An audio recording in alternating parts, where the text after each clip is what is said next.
Talks are characterized by the relations which we developed with India for many, many decades.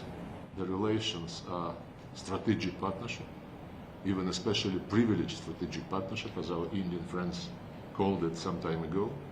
And this was the basis on which we have been promoting our cooperation in all areas, economy, military, technical, humanitarian, investment, and many other fields.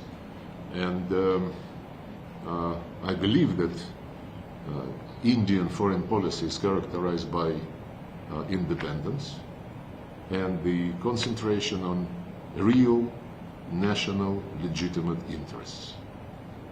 The same policy basis exists in the Russian Federation, and this makes us, as big countries, good friends and old partners, an important part of the international relations. We always respect each other's interests